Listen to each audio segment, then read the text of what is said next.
Hello guys, welcome back to my channel code with Ayush. और आज हम हमारा नेक्स्ट क्वेश्चन करने वाले हैं जो कि है check if array is sorted. तो इसका प्रॉब्लम स्टेटमेंट पढ़ लेते हैं एक बार। Given an array of size n, write a program to check if the given array is sorted in ascending और इंक्रीजिंग ऑर्डर और not.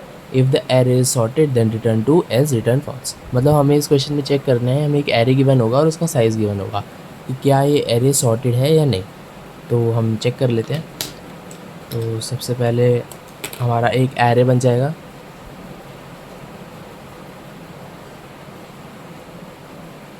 One two three four. अब हमें दिख तो रहा है कि हमारा एरे सॉर्टेड है। इसका साइज़ भी ले लेते हैं। साइज़ हमें गिवन है 4। अब मान लो ये हमें क्वेश्चन गिवन है, तो हम कैसे चेक करेंगे कि ये एरे सॉर्टेड है या नहीं। तो सॉर्टेड में क्या होता है, असेंडिंग ऑर्डर में छोटे से बड़े पे जाता है। तो इसमें क्या चेक करेंगे हम कि क्या हमारा जो लेफ़्ट साइड का जो एलिमेंट है, क्या वो राइट साइड के एलिमेंट से छोटा है या नहीं। तो हम इसमें क्या करेंगे, हम वही लूप चलाएंगे जैसा आगे हमने लास्ट क्लास में देखा था। i is equals to 0। I कब तक चलना चाहिए, n तक चलना चाहिए। i less than n, i plus plus. अब क्या करेंगे, अब इसमें हमें इस एलिमेंट पे भी एक पॉइंटर चाहिए। इस पर तो चाहिए ही चाहिए, इस पे एलिमेंट पर भी एक पॉइंटर चाहिए। तो वहाँ पर ये भी एक j पॉइंटर रख देंगे। Int j is equals to, अब j स्टार्ट कहाँ से होएगा। अब i मेरा यहाँ पे है, यहाँ पर मेरा i है, तो मैं j को मेरे को यहाँ रखना है। तो ये कौन सी पोजीशन है, ये है i+1 वाली position. i+1, j less than n, j plus plus. अब इसको भी चेक करना है। अब इसमें क्या करना है हमें कि क्या जो हमारा j पे जो एलिमेंट है, इस एलिमेंट एरे का नाम ARR ले लेते हैं कि ARR ऑफ j पर जो एलिमेंट है, अगर वो छोटा है ARR ऑफ i से, अगर वो छोटा निकला ARR ऑफ i से, तो मैं क्या करूँगा, मैं सीधा सीधा फॉल्स दे दूँगा कि भाई ये क्वेश्चन तो गलत हो गया है। और उसके बाहर आके मैं क्या करूँगा, रिटर्न कर दूँगा ट्रू, कि भाई अगर ऐसा कुछ नहीं हुआ और पूरी एरे कंप्लीट हो गई, मतलब ये आंसर ट्रू है। तो ये इतना सिंपल क्वेश्चन था। इसमें हमारी टाइम कॉम्प्लेक्सिटी कितनी लग सकती है, जैसे हमने देखा था एक लूप में बिग ऑफ n लगती है। तो यहाँ पर एक फॉर लूप चल रहा है, तो उसकी कॉम्प्लेक्सिटी हो गई बिग ऑफ n। और फिर उसके अंदर एक और लूप चल रहा है, तो फिर उसको हम मल्टीप्लाई कर देंगे बिग ऑफ n से ही। उसके बाद ये हो जाएगा बिग ऑफ n²। तो ऐसे करके इसकी टाइम कॉम्प्लेक्सिटी हम निकाल सकते हैं।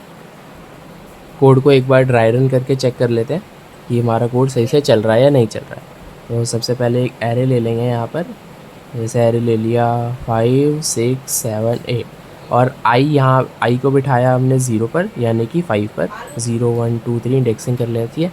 और उसके बाद j इज़ इक्वल्स टू आएगा 1 पर, क्योंकि j i+1 पे आता है। अब मैं चेक करूँगा क्या ARR ऑफ j जो कि 6 है, वो 5 से बड़ा है या 5 से छोटा है। तो 5 से छोटा है, नहीं छोटा तो नहीं है, 6 5 से बड़ा होता है। तो हम यहाँ पर फॉल्स नहीं रिटर्न करेंगे। और उसके बाद वो लूप आगे बढ़ जाएगा, तो वो j इज़ इक्वल्स टू 2 पे जाएगा। 7 भी बड़ा है, फिर j इज़ इक्वल्स टू 3 पे जाएगा। 8 भी बड़ा है, तो फिर वो i को इंक्रीज़ करेगा। i इज़ इक्वल्स टू 1 हो जाएगा। i इज़ इक्वल्स टू 1 हो गया। उसके बाद j इज़ इक्वल्स टू 2 पर स्टार्ट होगा, क्योंकि i+1 से स्टार्ट होता है। 2 पर बड़ा है, 7 इज़ ग्रेटर देन 6। उसके बाद j is equals to 3, 8 is greater than 6। उसके बाद i इज़ इक्वल्स टू 2 पर आ जाएगा। j 3 से स्टार्ट होगा, j 3 से स्टार्ट हुआ तो ये 8 इज़ ग्रेटर देन 7। तो ये भी कंडीशन ट्रू है। उसके बाद हम जाएंगे आगे, तो i इज़ इक्वल्स टू 3 हो जाएगा। i इज़ इक्वल्स टू 3 है तो j तो हो ही नहीं सकता। तो ऐसे करके हम इस क्वेश्चन को ईजिली सॉल्व कर सकते हैं। और इसमें हमारा आंसर क्या आ जाएगा, ट्रू। अब हम हमारा सेकंड क्वेश्चन देखेंगे, जो कि है find the second largest element in an array. Last class में हमने क्या पढ़ा था कि हमने क्वेश्चन किया था लार्जेस्ट एलिमेंट निकालने का। इसमें हम सेकंड लार्जेस्ट एलिमेंट निकालेंगे। तो ये भी सिंपल ही है। इसमें क्या करना है, हमें एक एरे गिवन रहेगा, ऐसे एक एरे रहेगा 5 2 8 3। इसमें हमें सेकंड लार्जेस्ट एलिमेंट निकालना है। जैसे लार्जेस्ट कौन है 8, तो सेकंड लार्जेस्ट कौन हुआ 5। तो हमारा आउटपुट क्या रहेगा, हमारा आउटपुट आएगा 5।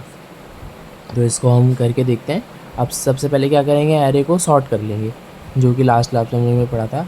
तो 2 3 5 एंड 8 ऐसे करके हमारे को सॉर्टेड एरे दिखेगा। अब सॉर्टेड एरे में सबसे लार्जेस्ट एलिमेंट कौन सा होगा? ऑब्वियसली जो लास्ट एलिमेंट होगा, क्योंकि असेंडिंग ऑर्डर में सॉर्ट कर रहे हैं। तो लार्जेस्ट एलिमेंट हमारा हो गया लास्ट इंडेक्स जो भी है हमारा, तो n-1, ARR ऑफ n-1 हमारा लार्जेस्ट है। उसके बाद क्योंकि n है 4, तो अब लार्जेस्ट एलिमेंट हमारा आ गया, तो हमारे को सेकेंड लार्जेस्ट कौन होगा? उससे एक पीछे वाला वही हमारा एक आंसर रहेगा। तो इसको हम इसका कोड करके देखते हैं। तो इसमें एरेस डॉट सॉर्ट कर देंगे हम ARR को, तो ऐसे सॉर्ट हो गया। उसके बाद हम लार्जेस्ट को स्टोर करा लेंगे। Largest is equals to store क्या होएगा? ARR of n-1। तो ये लास्ट एलिमेंट हमने स्टोर भी करा लिया। अब मैं फॉर लूप चला दूँगा। कहाँ से चलाऊँगा? अभी तो हम लेफ़्ट से राइट का लूप चला रहे थे, इस बार हम राइट से लेफ़्ट का लूप चलाएँगे। तो आई को मैं कहाँ बिठाना चाहता हूँ? मैं n-2 पे बिठाना चाहता हूँ, क्योंकि n-1 तो ऑलरेडी स्टोर्ड है, तो मैं यहाँ से स्टार्ट करूँगा। और आई कब तक चले? जब तक ग्रेटर देन इक्वल टू 0 और आई माइनस माइनस होता रहे। उसके बाद हम क्या करेंगे? उसके बाद हम चेक कर लेंगे कि क्या जो मेरा करंट एलिमेंट है ARR ऑफ आई, क्या वो लार्जेस्ट के बराबर है या नहीं। Not equal to largest.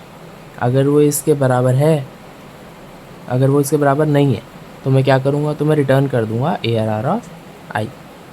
नहीं तो मैं क्या करूँगा?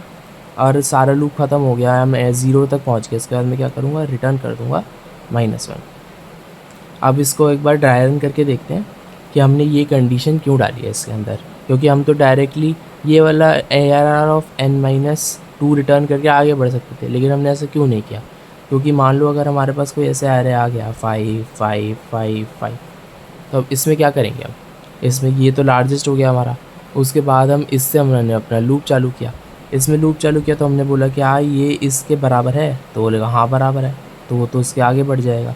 ये भी बराबर है, इसके भी आगे बढ़ जाएगा, ये भी बराबर है, तो आंसर ही नहीं मिलेगा, -1 रिटर्न करना पड़ेगा, क्योंकि इसमें हम सेकेंड लार्जेस्ट ढूंढ रहे हैं।